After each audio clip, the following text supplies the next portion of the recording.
the 1940s, he was a definitive Sherlock and kept the crown for decades to come. His fame was enormous, and still many of you name him the best Holmes in history. Yet the actor, in turn, firmly believed that Sherlock irreparably ruined his career. What contributed to this miserable career drama? This is the true life story of Basil Rathbone. My conjecture is that he'll be murdered. Murdered? It'll be very interesting to see if my deductions are accurate. A quintessential English actor who was destined to play perhaps the most famous British fictional character in history, Basil Rathbone was actually born in South Africa in 1892. In fact, he was a contemporary of Sir Arthur Conan Doyle and sort of could have witnessed Holmes himself alive, if only he would have been real. By the way, there is a chance he was indeed. Check my dedicated video to learn more about this background story. Well, Holmes, what do you make of it? Do you think there's anything in it? Good heavens, you're not going to start scratching on that infernal thing, are you? Dear old Watson. One of Britain's first stars of Hollywood's golden age, Rathbone started acting in 1911 in England, landing a job with a successful Shakespearean company that toured the provinces of Great Britain. This start would later make him play every major character from the Shakespearean universe during his long stage career, which would bring him to Broadway in the early 1920s. As one of the achievements already in the States, Rathbone received a Tony Award as Best Dramatic Actor for his engagement in The Heiress. For his works on screen, he received 2 Oscar nominations for a Best Supporting Actor, first for his role in Romeo and Juliet, and second for the part of the French King Louis XI in the If I Were King. I want to play people who think, characters in whom there is some conflict, and beyond that, I don't care whether they classify as hero or villain, the actor once said about his acting ambitions. The only thing I dread is being typed. However, already at the beginning of his career, he was sort of doomed for these roles of villains. Was it something in his face or overall presence, I wonder? Where are we going? You'll see soon enough. We've not a moment to lose. So this early typecast issue made him mad, and he literally jumped at the opportunities to play someone different. I have been a cad and a bounder, a sinister, skulking villain who has forced unwelcome attentions upon Garbo, Colbert, Sigrid Curie, Loretta Young, Olivia de Havilland. I'm a public enemy #1 and offense to decent nostrils, and I'm fed up with it. I'd like to lead a respectable life on the screen. That's why he was so particularly eager to play Sherlock and agreed the moment he got proposed the part. For once, I got to beat the bad guy instead of play him. Watson, I'm beginning to see the plan. His Hound of the Baskervilles was a huge worldwide success and the beginning of a process which saw the end of Basil Rathbone, the Shakespearean star, and the beginning of Sherlock Holmes, the action movie hero. Little did Rathbone know he would have to play the legendary heroic detective more than any other character in his career, and this would become his greatest nightmare.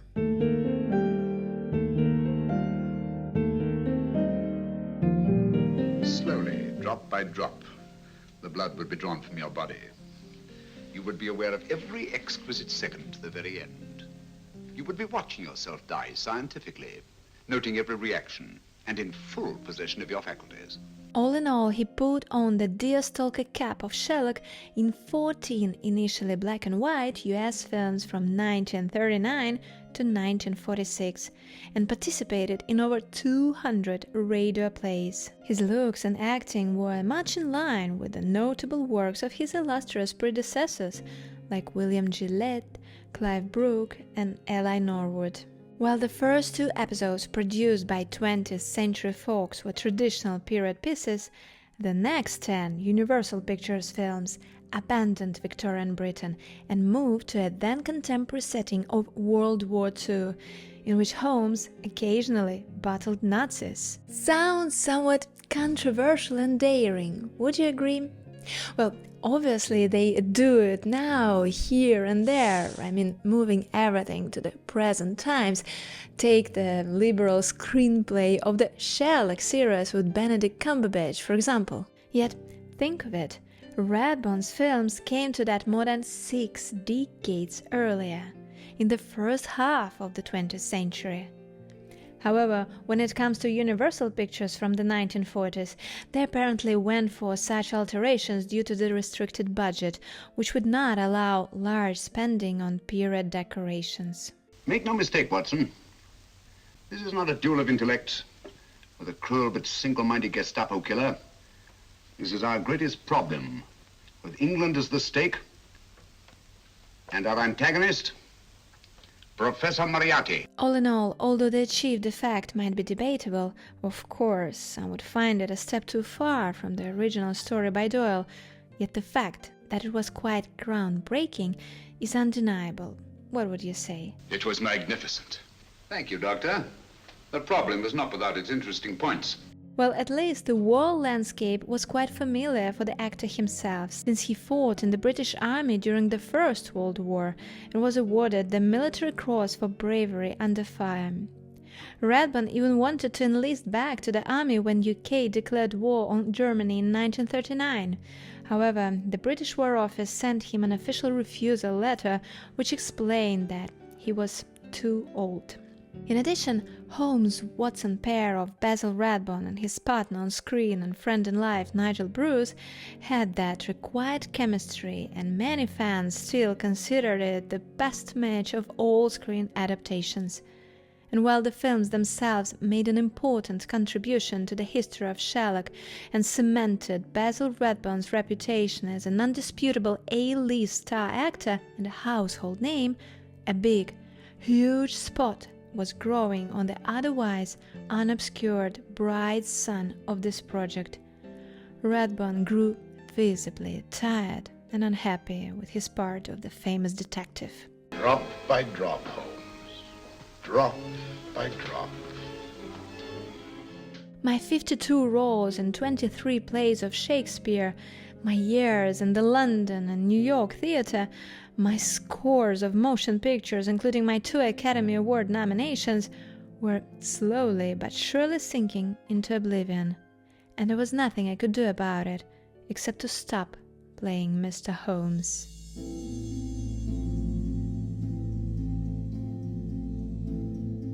First picture was, as it were, a negative, from which I merely continued to produce endless positives of the same photograph. This was the unapologetic verdict of the actor himself. Indeed, think of it for a moment. Usually actors who get lucky to land such a lucrative, long-standing part with steady employment and regular paychecks, they would gradually develop their character in the role from one screen appearance to another. It is as if they take each new film or series episode as an opportunity to show some more previously hidden traits of their character, go deeper into his or her personality, and present the part better and better with each take. Well, all of that has its limits, of course. There definitely comes a point where everyone would drop their previous beloved project because we simply grow tired of repetitive tasks, really. And here Rathbone bluntly states, the first episode was a negative, the primary shot, the complete portrait, and then he simply reproduced his creation from one film to another. What a torture it must have been in this case, indeed. In reality, his performance underwent several changes and adjustments over time, yet these changes had less to do with exploring the character, but rather with the actor's own reaction to it. Rathbone confessed that he grew to hate when someone would refer to him as Sherlock or ask to sign an autograph in the name of Holmes. He would feel immediately depressed when a journalist would love to talk about his career in relation to the great detective. The problem was that he was instantly recognizable. He looked in real life exactly as he did in the Holmes movies. I have experienced nothing but embarrassment and the familiar street common greeting of recognition, which is inevitably followed by horrendous imitations of my speech, loud laughter, and ridiculous quotes of famous lines such as "Quick, Watson, the needle," or "Elementary, my dear Watson," followed by more laughter at my obvious discomfort, the actor said. Now let's work on it. Pencil, Watson. In return, this very typecast trick was played with Rathbone by the part itself. Just like many actors from the Sherlock Holmes canon, he became largely associated with his celebrated character and was unable to become free from his shadow despite appearing in other film roles. Poison, like the others. I was so badly typed that when I went back to New York, I lost my own identity. On the street, no one ever said, "Good morning, Basil," or "Good morning, Mr. Rathbone." They said, "Good morning, Sherlock." Rubbish, Holmes. Rubbish. How the devil can you deduce that? And Rathbone desperately wanted to expand his acting portfolio. For example, he campaigned in vain for the role of Lord Henry Wotton in the film adaptation of Oscar Wilde's novel The Picture of Dorian Gray. Rathbone believed that it was his typecasting as Sherlock Holmes that cost him the role, and was a contributing factor in his leaving the Universal series. When you become the character you portray, it's the end of your career as an actor, Rathbone once said. Did he sort of persuade himself of the inevitability of this destiny for his own self?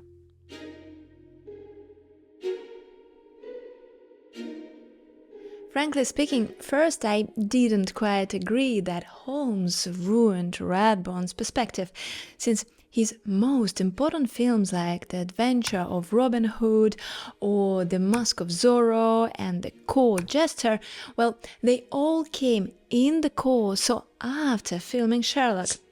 One might say there might be many more of them, yet who knows really? Did you discover anything, Watson? Yes. He's a very suspicious character. He tried to put me off the scent. From the little I heard, he seemed reasonably successful. In any case, by 1946, Rathbone definitely reached his personal Reichenbach. He had become so sick of the role that he didn't renew the expiring contract and quit his Sherlock Holmes film series and temporarily returned to the Broadway stage. Unfortunately, this didn't bring the much-wanted break and relief. Apart from the successful Tony Awarded heiress, there weren't many offers and invitations for the new engagements coming his way. I couldn't find a play or anyone willing to consider me for one.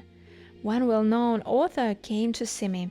I wanted to do his play about King David, and there was no question that he wanted me. But both he and the producer decided against me because of my 7 years identification with Sherlock Holmes. They felt this identification would be a hazard to them. Obviously, my dear Watson. No wonder that he had to once again appeal for the so-hated character. The production, written by his beloved wife, Ouida Bergère, called boldly and simply Sherlock Holmes, opened on Broadway on 30th of October 1953.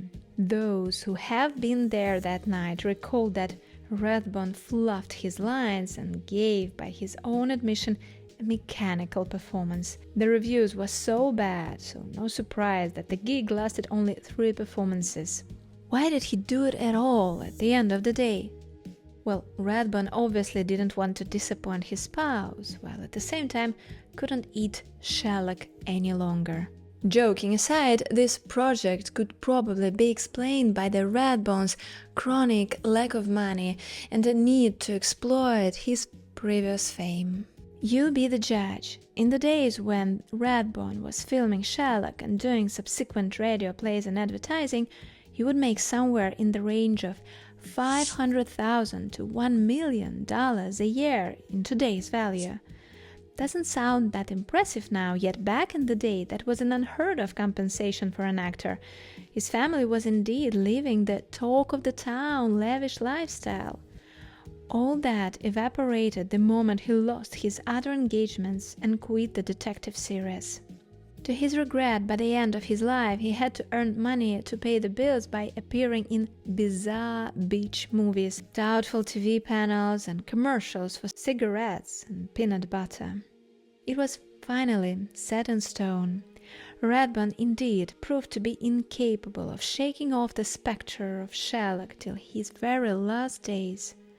Once an A-list Hollywood star, when he died of a heart attack at the age of 75 in 1967, he had lost his fortune and felt his career of 56 years had never reached its true potential. By the way, perhaps you heard that Arthur Conan Doyle himself was struggling heavily with his detective creation. That was the reason for Sherlock's sudden death when no one anticipated this cruel plot twist. Bad for Doyle, he was later forced by the publishers to continue the storyline despite his will to move on to novels and more diverse and serious writing. How deeply I sympathize with Sir Arthur Conan Doyle, who tried so hard to kill Holmes at the Reichenbach Falls, the actor wrote. He couldn't kill Mr. Holmes, so he decided to run away from him. If only Rathbone knew his Sherlock Holmes movies would be as popular with fans today as they were 80 years ago. However, not all actors thought of such iconic roles as a curse for their careers, and many of them managed to thrive on this wave of luck as they perceived it, that fate presented to them as a gift.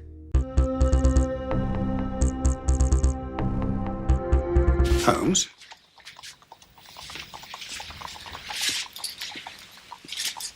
You all right, old man? In 1984, British television gave the world what many still consider the most perfect Sherlock Holmes ever filmed. He was brilliant without becoming cozy, emotional without being sentimental, and eccentric without ever sliding into easy parody. A Holmes who could be elegant one second and almost frightening the next. A Holmes who made the room feel colder when he entered it. A Holmes who seemed less like a fictional detective and more like a brilliant, wounded, impossible man accidentally caught on camera. That Holmes was Jeremy Brett, and for millions of viewers he didn't simply play the detective, he became Sherlock Holmes. The trouble was, Jeremy Brett seemed to know it too, and by the end, the role that made him immortal had become something darker, a prison, an obsession, and perhaps even an enemy. Today we talk about the strange and tragic case of Jeremy Brett, the actor who gave us the truest Sherlock Holmes and may have paid for it more than anyone else. If this kind of story is your thing, the subtle line between art and obsession, my mystery novel, Brood Scandal in Art Brood, is in the description. Would you care to try it? Here we see a lively, witty Jeremy Brett, not yet the haunted figure of the later years. A distinguished British classical actor, he had quite a career before becoming the truest Sherlock. He starred as Freddie Ainsford Hale in the film My Fair Lady and played D'Artagnan in The Three Musketeers, Nikolai Rostov in War and Peace, and Max de Winter in iconic Rebecca. In a sense, Sherlock has restored your career to full bloom. Oh, I don't think it's restored. I think it's made it, actually. Made it, yeah. I was doing quite nicely before, but this is done maybe, as I say, into a twinkling. Amusingly, he was also engaged as Dr. Watson on stage opposite Charlton Heston as Holmes in the 1980 Los Angeles production of The Crucifer of Blood. This coincidence made him one of only a small number of professional actors to play both Holmes and Watson in their careers. Brett would go on to play the detective for a decade, from 1984 to 1994, across 41 episodes. Despite a full career on stage and screen, it was this role that ultimately defined him. That is not unusual. What is unusual is how completely it seemed to absorb him. And I found him an enormous strain to play. He is a very dark, private man. And you have to really drain yourself out, because I'm much too ebullient for the part. It was very bloodless. And I found that a great strain. When Brett accepted the offer of Granada Television, he set the bar as high as possible. He wanted to be the best Sherlock Holmes the world had ever seen. Well, indeed, Brett set out to build the most complete portrayal possible, and he did so with near-obsessive precision. Like David Suchet, he treated the text of Arthur Conan Doyle as a blueprint, compiling his famous almost 80 pages Baker Street file and refining every detail of Holmes' behavior. Mr. Holmes, but what do you know of this business? A good deal. He studied the nuances during lunch breaks, on weekends, on his holidays. The actor was especially attentive to discrepancies between the script he had been given and Doyle's original stories. Then I discovered, having read the stories, that certain quirks about him that hadn't been touched on. All my clothes, for example, are from the Sidney Paget drawings. So I just copied the drawings that accompanied the magazine. Having mastered Holmes' day-to-day habits, Brett went even further. He gave Holmes an inner life, a lonely, emotionally deprived figure whose brilliance masked something missing. That idea shaped everything: the sudden moods, the visible tension, the inability to fully conceal emotion. The result was remarkable: a Holmes who felt more real than any before him. Brilliant, difficult, and deeply unsettling in his contradictions. He masterfully portrayed a man capable of deep kindness and sudden cruelty, intense focus, and complete withdrawal. Watching Brett, you understand why Watson is both devoted to him and occasionally exhausted by him. As I read in some comment, well, this level of immersion comes with a cost. I speak not only as your friend, but as a medical man. How can you risk such damage to the great powers with which you have been endowed? I cannot tell you how it clarifies and stimulates the mind. Yes, and destroys it in time. Brett understood the risk. Like many serious actors, he feared typecasting. But unlike Basil Rathbone, whose struggle with Holmes was largely professional, Brett's was far more personal. He was not simply concerned with being remembered as Holmes. He was concerned with what it would take to become him. I found him the hardest person to get into and explore and create from inside myself, because he's the most complex character I've ever played. And I have played Macbeth and I have played Hamlet. And this is the most private creature, isolated creature, and a genius to boot. They're very difficult to actually find within oneself if one's just a mere human being. He approached the role not as television, but as something to be fully inhabited. And for a time, it worked almost too well. Just like William Gillett before him and Rathbone in the mid-20th century, Brett became the Holmes of his generation. So, what exactly went wrong? Explain, Mr. Cubitt. And come to the point. Unfortunately, Jeremy Brett had multiple severe health issues throughout his life. While he was a kid, he developed progressive heart failure as a sad result of childhood rheumatic fever, which damaged his heart valves. His lifelong heavy smoking, like 3 packs a day, didn't support his well-being either. Mr. Holmes, you are the very worst tenant in London.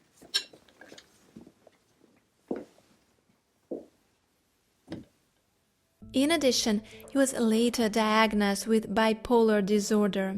He talked about it openly and was one of the first celebrities to share a major illness in order to help those who suffer. Watson, what is the medical term for obsession? Unfortunately, the medications he was then prescribed didn't go well with his cardiac condition. They caused fluid retention, which made him look puffy and put a strain on his heart. In the last episodes, he was using oxygen when he was not on camera. Moreover, their toxicity possibly led to the lithium poisoning of his body. And of course, this becomes part of the story, but not in the simple way people sometimes frame it. It wasn't that playing Sherlock Holmes somehow caused it. That's not what happened. But the role itself demanded something very intense, total concentration, emotional extremes, and living inside the mind that doesn't really function like most people do. And that kind of immersion, it's not harmless. I crave mental exaltation. That is why I've chosen my own profession, or rather, created it, for I am the only one in the world. Because Holmes himself is built on extremes. He needs stimulation to function, and without it, he almost collapses. He swings between bursts of energy and complete withdrawal. He's brilliant, yes, but he's not stable in any ordinary sense, and Brett understood that instinctively. My mind rebels at stagnation. Give me problems. Give me work. He recognized something in Holmes, and maybe that's exactly why the role started to get under his skin. The actor mentioned how he thought there was too much of his own real-life personality in the character, the manic energy, the outbursts of emotion, even if he felt that wasn't true to Doyle's canon. I see him as the elusive Pimpernel still, just in front of me. I can't catch him. Can't catch him. I think that's why I find it so fascinating to play, because I can't reach him. It is the most fascinating part I've ever played. People who worked with Brett later said that Holmes didn't always stay on set. Even after filming, something of the character seemed to linger. It affected his mood, the way he carried himself. At some point, Brett even stopped saying the name Sherlock Holmes altogether. He would just call him you-know-who, as even saying it out loud had become too much. There are also stories that he began dreaming about Holmes, and the dreams turned into nightmares. I feel, you see, that I must lay to rest the ghost which has haunted me for some time.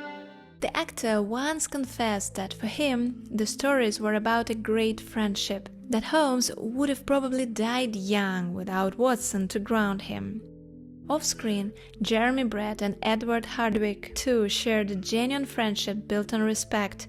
Hardwicke often described Brett as a man of extraordinary passion, and despite Brett's own struggles, where even the strongest relationships were tested, Hardwicke stood by him through it all. This business we're in, this profession we're in, it's hard enough to survive, let alone have a success. So when one has a success, although it's not a very palatable word in this country, they're much more fond of it in the States, I'm enjoying every giddy moment of it. I'm loving having people outside the stage door. I'm loving being with my friend Edward because we're best friends off as well as on. We're having a ball. Alas, the real life wasn't always kind to Brett. His wife, American TV producer John Wilson, died of cancer during the early years of the series, and that loss completely shook him and kicked off a massive manic episode that left him in hospital after hacking off his own hair. This was grief, and it was real and devastating.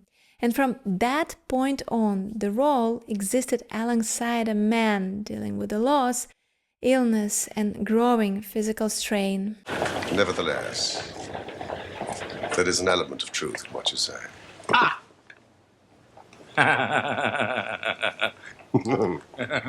So, it's important to get this right. Sherlock Holmes didn't create Jeremy Brett's suffering, but the role didn't protect him from it either. If anything, it kept demanding more from him, exactly at the moment when he had less to give, well, at least physically. And somewhere along the way, the role stopped being a role. What makes the story unsettling is that you don't have to be told it. You can see it yourself. If you watch the series from the beginning, the difference is striking. Early on, Jeremy Brett is sharp, almost weightless, with that quick, bird-like precision. Everything about him feels fast, controlled, slightly ahead of the room. His Sherlock Holmes moves like a mind that never quite rests. You don't mind breaking the law? Not in the least. Not running the chance of arrest? not in a good cause. Oh, the cause is excellent. Well, then I am your man. Splendid. But as the years go, that rhythm begins to change. The movements slow down, the face fills out, the energy becomes uneven, sometimes still electric, sometimes visibly strained. And this isn't a reinterpretation of the character. This is body given way. Heart problems, medications, exhaustion, all of it starts to show where the script acknowledges it or not. She's lying, Watson. She's lying through her teeth. And here is the strange part. The performance doesn't weaken, it shifts. The later Holmes is no longer invincible. He feels more exposed, more fragile, almost as if the work itself is keeping him upright. The cases aren't just intellectual exercises anymore. They begin to look like something he needs in order to function. And that's where watching the series becomes uncomfortable, because at a certain point you stop watching a character develop and start watching a man hold himself together. You can feel it most clearly in The Dying Detective. On paper, it's a clever performance, Holmes pretending to be ill to deceive an enemy. But here, it doesn't play as a trick. It lands differently, because you're watching someone who is already unwell, performing illness on top of that. So the scene splits in two. Holmes acting, Brett is enduring. And the camera records both at the same time. What makes it even more harder to process is that he keeps going on. By all accounts, he insisted on it. The show must go on, darlings, he said on set. Typical professionalism by him. However difficult it became, he carried on. That instinct drilled into actors from the beginning. You don't stop, you don't break, you finish the performance. Which sounds admirable until you realize what it actually means. Because at some point, continuing stops being a choice. Holmes! What's wrong? So, did Sherlock Holmes destroy Jeremy Brett? Looks so, albeit not directly. He was already dealing with illness, with grief, with physical decline. Those things were real, and they would have been there with or without the role. Reducing his life to Holmes destroyed him is too simple and frankly not true. But saying Holmes had nothing to do with it doesn't hold either, because the way Brett chose to play the role left no distance. Everything Holmes required, intensity, control, emotional exposure, he gave completely. And that's exactly what made the performance so powerful. There's no safety in it, no sense that the actor is holding something back. It feels open, lived in, almost unprotected. For sure, a performance like that doesn't just exist on screen. It has to be sustained day after day, year after year. And in Brett's case, it ran alongside a life that was already becoming harder to manage, mentally, emotionally, and physically. It must have a purpose. Or our universe has no meaning, and that is unthinkable. But what purpose? That is humanity's great problem, to which reason so far has no answer. A different actor might have drawn the line, kept Holmes precise, controlled, and slightly distant. Brett didn't. He closed that gap completely. He built the character from the inside and then stayed there. And that's why his Holmes still stands apart. Not because it's the most technically perfect, but because it doesn't feel like technique. It feels like pressure, it feels like something being held together in real time. And maybe that's the real answer. Jeremy Brett didn't just play Sherlock Holmes, he fixed the character, and in the end had nowhere to hide from him. We are very grateful to you, sir. My privilege, Miss Savage.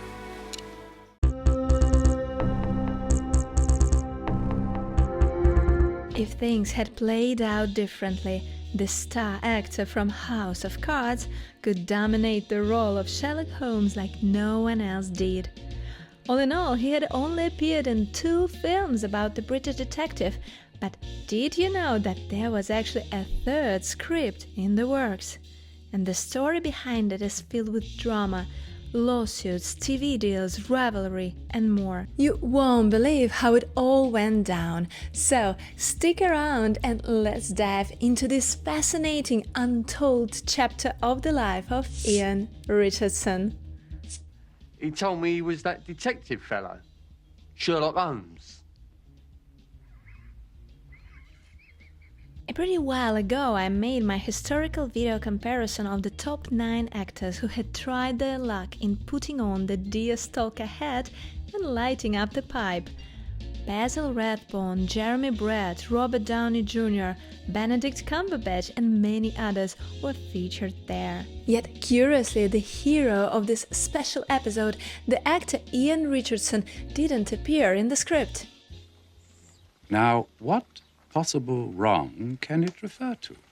At the same time, his unique take on the character of the great detective had all the chances to end up not just a one-off, but a fan favorite, if only he wasn't robbed of the opportunity to play him more. Here is what happened.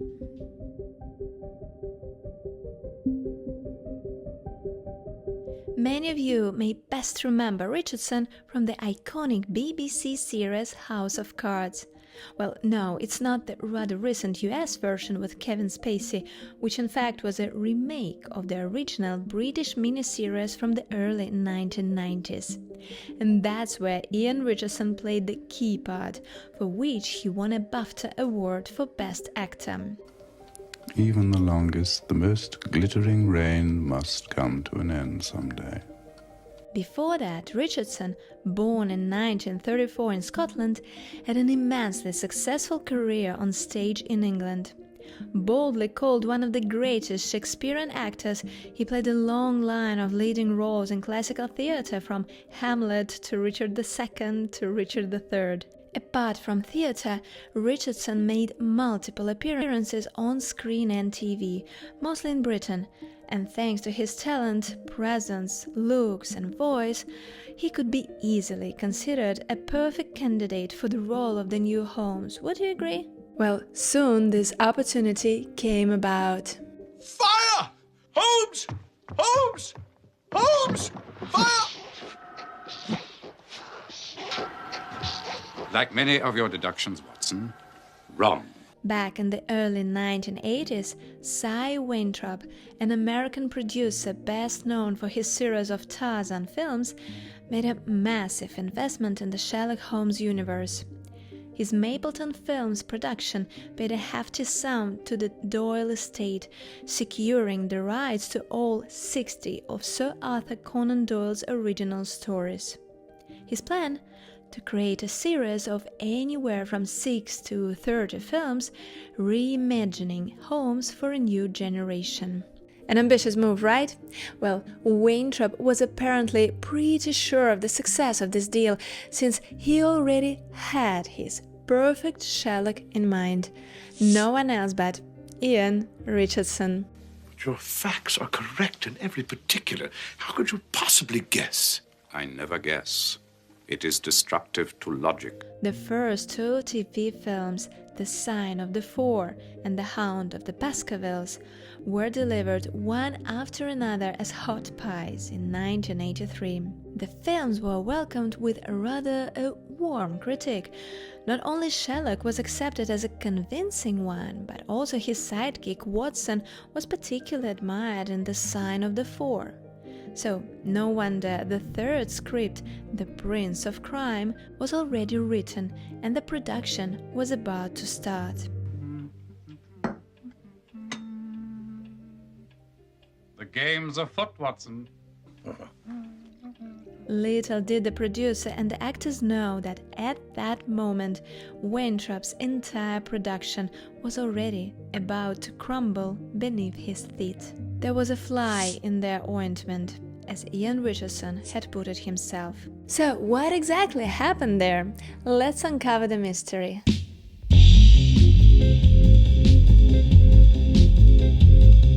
Remember one of Miss Marple's mottos? Don't be too quick to jump to conclusions.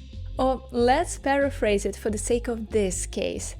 Don't be too quick to invest tons of money before you've done your homework.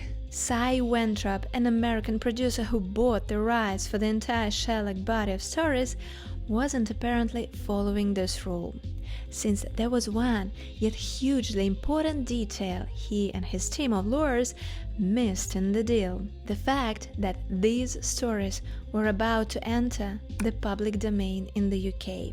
Oops, that's harsh. But wait, there is more.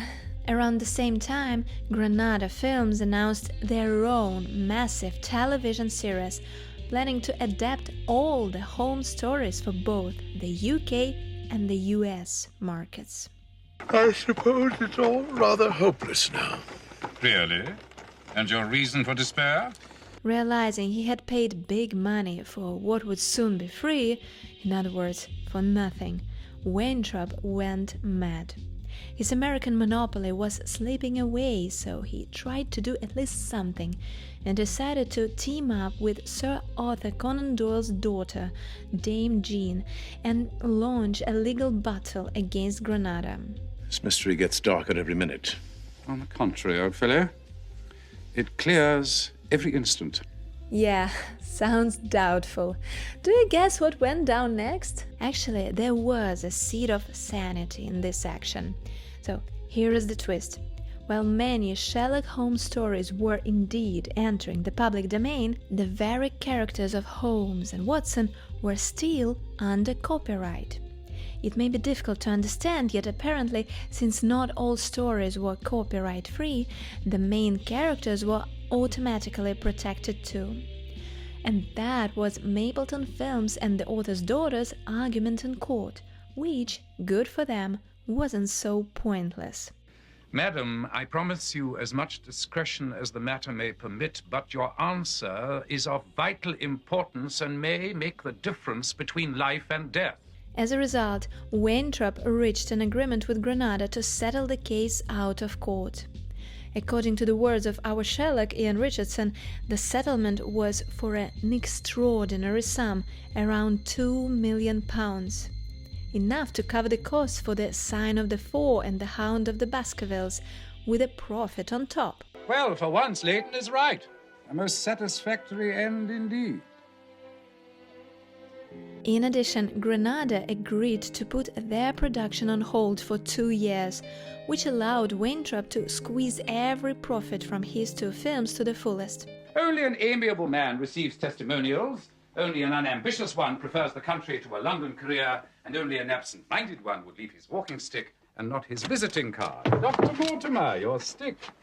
Despite having failed to excite program buyers when they were shown at Cannes in 1982, the 2 Ian Richardson films made their US TV debut on HBO in November and December of 1983. In the UK, they were shut away in the ITV vaults until 1986, by which time the Granada series had firmly established their cast as television's Holmes and Watson. Alas, the plans for the 3rd film with Richardson were obviously cancelled too, so he never got the chance to continue his development of Sherlock's character. I can see no connection. Very likely not. But I can quickly give you a close connection.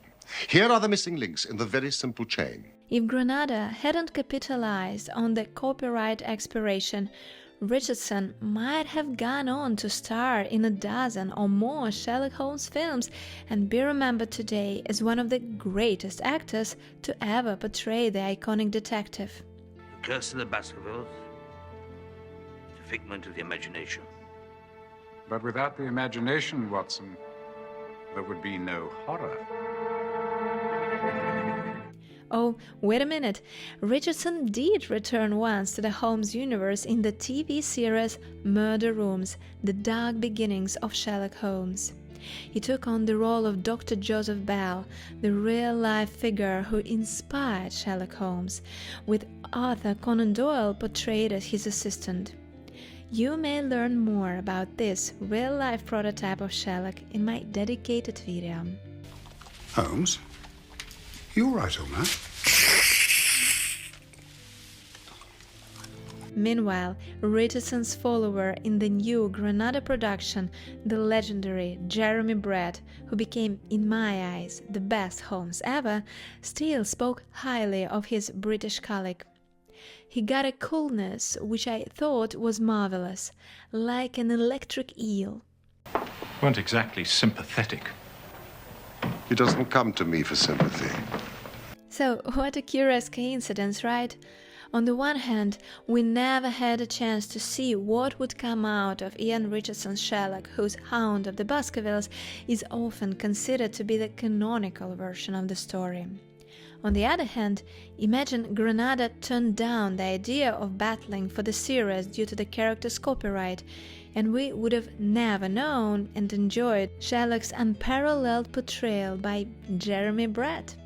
What a misfortune, for sure!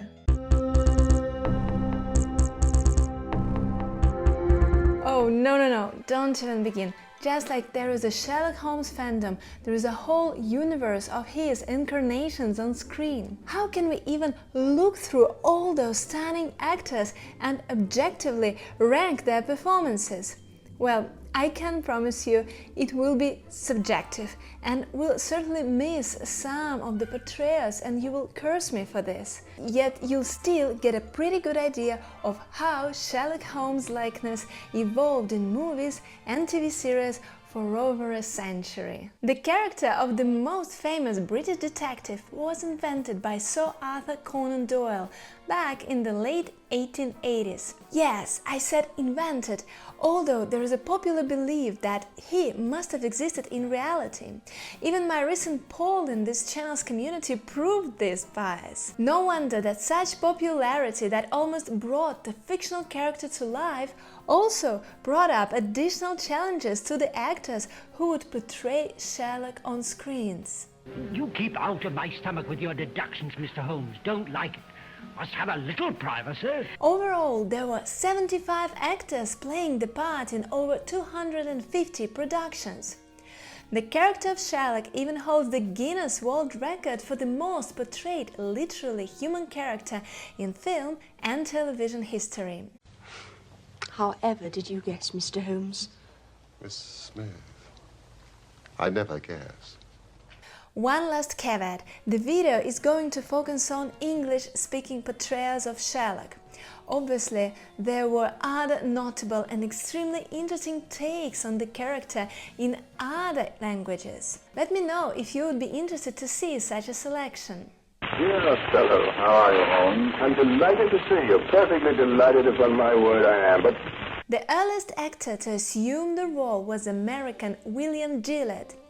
By the way, he was also a founding member of the New York Holmes Society, still known as the Baker Street Irregulars. Gillett was a stage actor, yet his take is extremely important in the overall sequence of future portrayals, since he apparently added several crucial details to the character that were not invented by Doyle, yet were the liberal interpretations of his own. For example, it is thought that he was the originator of this "elementary, my dear Watson" phrase. Elementary, my dear fellow, elementary. Like really, one of the most quoted and iconic aspects of Sherlock's character has not been plotted by Sir Arthur Conan Doyle.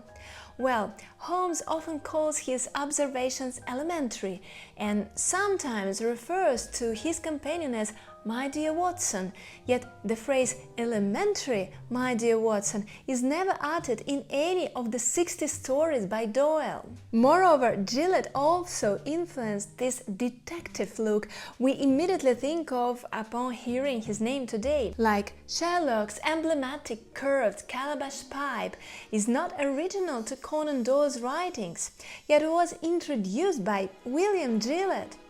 This curved design was thought to have been fit for the actor's jaw during a long performance, so he could pronounce his lines more easily.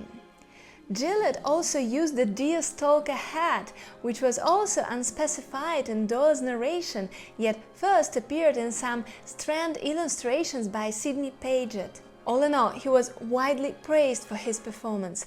Contemporaries described his acting as unemotional, dry and crisp, the traits that perfectly conveyed the presence of the famous detective. It looks like the writer quite liked his acting. On one occasion, after they have exchanged numerous telegrams about the play, Gillett telegraphed Doyle, "May I marry Holmes?" Doyle responded, "You may marry him, murder him, or do whatever you like with him." Do you remember that you asked me a question just now? Well, this is the answer. I do care for you, I do. In fact, in 1916 he also appeared in a silent film made out of the late 19th century stage play. The movie was thought to be lost until in 2014 they announced that a copy had been discovered in film archive in France. Watson, my dear fellow, to change the subject a trifle.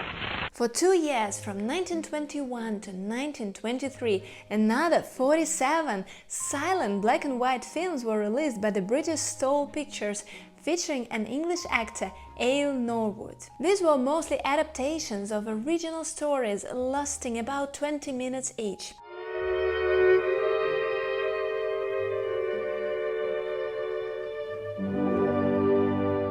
Until recent years, Norwood was the one who had played Holmes more times than any other actor in film or TV. His acting was also witnessed and appreciated by Sir Arthur Conan Doyle, who once reportedly said, "His wonderful impersonation of Holmes has amazed me." Well, must have been really huge to hear such words of admiration from the author himself. The public loved his work both on screen and on stage. Mr. Norwood not merely played Sherlock Holmes, he was Sherlock Holmes. Every trick, every mannerism of the immortal sleuth was there, so real, so natural that one wondered whether in private life the actor had a personality of his own. It was a great performance, as one reviewer said. Sherlock Holmes, Esquire. What is it? In English, Clive Brook was another notable actor to take on the role of Holmes in the first spoken cinema film. Remember, I mentioned the elementary "my dear Watson" phrase that was compiled by Gillett? Well, it is believed that Brook was the one to actually say that in the movie. Incredible, my dear Holmes, amazing. Elementary, my dear Watson. Elementary. The first of the 3 episodes with Brook, The Return of Sherlock Holmes, was released by Paramount Pictures in 1929. As I've said, it was the first sound film to feature Sherlock Holmes. Curiously, they also produced a silent version of the picture to accommodate theaters that did not feature sound at that time. Ironically, the original voices were lost in the course of history. Holmes, where on earth have you been? I've been trying to get you at the club, at Scotland Yard, all over London. You were looking for me in the wrong places. A South African-born English actor, Basil Rathbone, put on the deerstalker cap of Sherlock in 14 US films in 1939 and the early 1940s. His looks and acting were much in line with the notable works of his illustrious predecessors. Yet there was some rather daring novelty that would be heavily used in the screen adaptations in the 21st century. While the first 2 episodes produced by 20th Century Fox were traditional period pieces, the next 10 Universal Pictures films abandoned Victorian Britain and moved to the contemporary setting of the Second World War, in which Holmes occasionally battles Nazis. Amazing, right? It looks like the liberal screenplay with Benedict Cumberbatch. We'll get to him soon. Suddenly, isn't that groundbreaking, huh? Although when it comes to Universal Pictures from the 1940s, they apparently went for such alterations due to the restricted budget, which wouldn't allow large spending on period decorations. Just like many actors from the Sherlock Holmes canon, Rathbone became largely associated with his celebrated character and was unable to become free from his shadow, despite appearing in other film roles. A blessing and a curse at the same time, right? And now I have a most regrettable task to perform. Rathbone himself noted that his first picture was, as it were, a negative, from which I merely continued to produce endless positives of the same photograph. Yet the public and critics still loved him. My mind rebels at stagnation. Give me problems. Give me work. Jumping for 4 decades, and here we see a hilarious Jeremy Brett, who played the role of Sherlock for 10 years from 1984 to 1994. All in all, this English actor appeared in 41 episodes, although he also wasn't happy about becoming a typecast. Eventually this happened, and despite a long and fruitful career in cinema and on stage, Brett is commonly remembered as an iconic Sherlock Holmes. At least the actor didn't have to experience the downsides of such fame for long. He sadly died a year after they completed the production. Your conversation really is most entertaining. If you would close the door on your way out. Holmes is the hardest part I have ever played, harder than Hamlet or Macbeth. Brett surely embraced this acting challenge and no doubt succeeded in delivering the character of the great detective. Just like William Gillett for the early 20th century and then Basil Rathbone for the 1940s, Brett became the definitive Sherlock Holmes for his epoch. Amusingly, before playing Sherlock, he was engaged as Dr. Watson in the 1980 Los Angeles production of The Crucifer on Blood. This coincidence made him one of only a small number of professional actors to play both Holmes and Watson in their careers. This little detail reminded me of the great English actors John Hickson, who, before becoming Miss Marple, appeared on stage and on screens in supporting roles in different Agatha Christie mysteries. You may learn more about it in this video about Miss Marple actresses. You mentioned your name just now as if I should recognize it, but I can assure you, beyond the obvious facts, that you are a bachelor, a solicitor, and a Freemason, and an asthmatic. I know nothing about you whatever. When Jeremy Brett accepted the offer of Granada Television, he set the bar as high as possible. He wanted to be the best Sherlock Holmes the world has ever seen. Just like David Suchet with his study of the character of Poirot.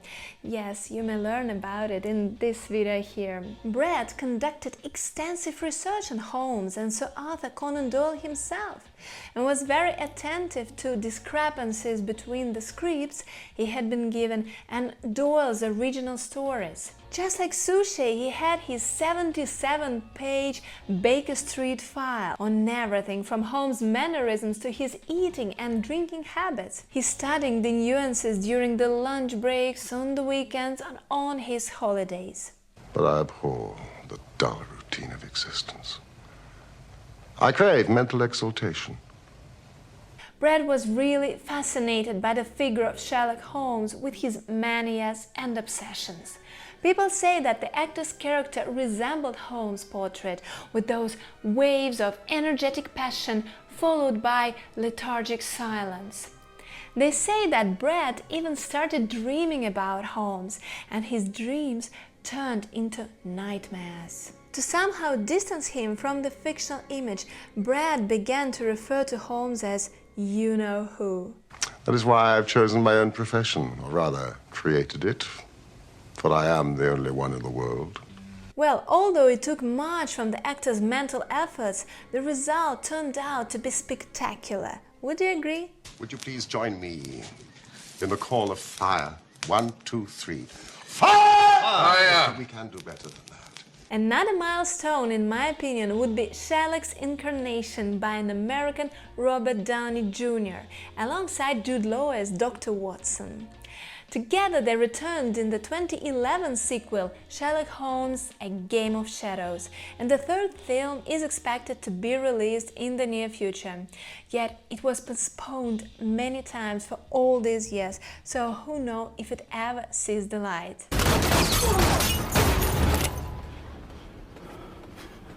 I agree, it's not my best disguise, but let's make do.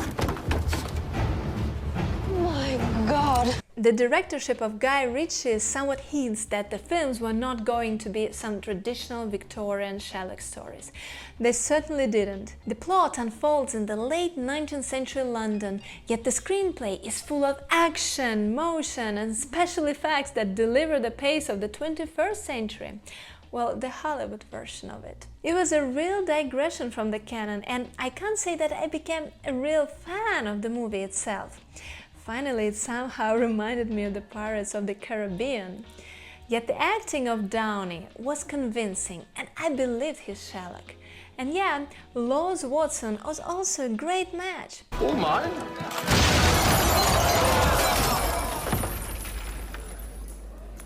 Turns out that I was not alone in that feeling. The picture set several box office records in the United States for a Christmas Day release and earned Downey his second Golden Globe Award.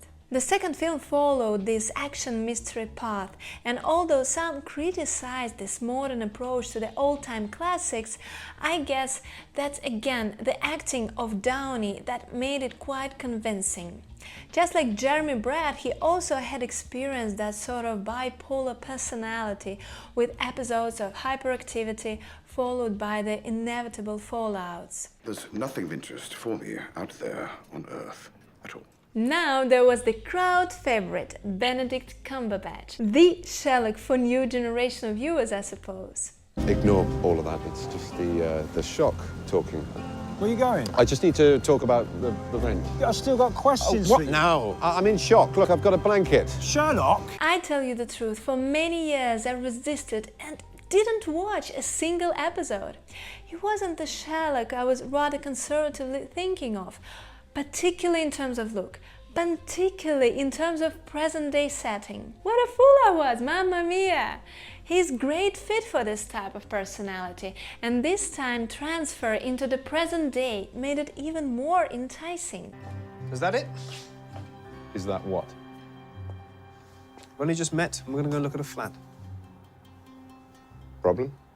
Like, really, what's the point in trying to repeat the already iconic portrayals of the past? Why not try to develop some new depths and dimensions of the evergreen character? And what would you say? How did you find Benedict's work? Oh, I may be on the side of the angels, but don't think for 1 second that I am one of them.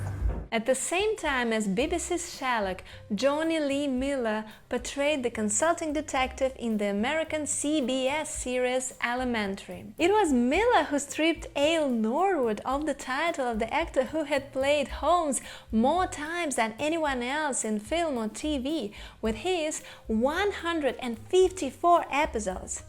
I haven't watched it yet, so here I have to rely on your opinion. Did you enjoy it? Oh, hey! I'm assuming the evening went well, or you wouldn't have ended it with a goodnight kiss.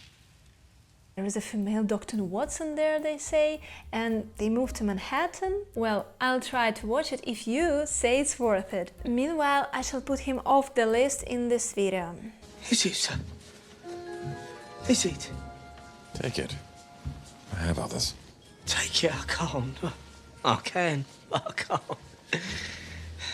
Perhaps I can.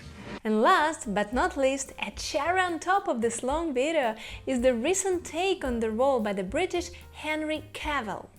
In an unusual plot twist, he plays Sherlock in a supporting role behind his fictional sister Enola. Haven't you seen these movies on Netflix? Well, he's very convincing and lovely as the detective elder brother. Since this is not the proper full-sized role for the canon, I shall also put it off the table for the sake of this rating. The famous fiddle. That I do not have two of. And right, here we go. Who was the best Sherlock out there on screens? You know what? All of them are so different and yet so in line with the demands of their time. So it's really hard to put them on the same scale. Okay, let's make it like that. The special mention goes to William Gillett. He was the first and set the bar high. Almost each and every of his followers has borrowed something from him. The bronze and silver medal will be shared between Robert Downey Jr. and Benedict Cumberbatch. My emotional side picks Downey. Bronze medal it be. And the stunning acting nuances by Cumberbatch brought him silver.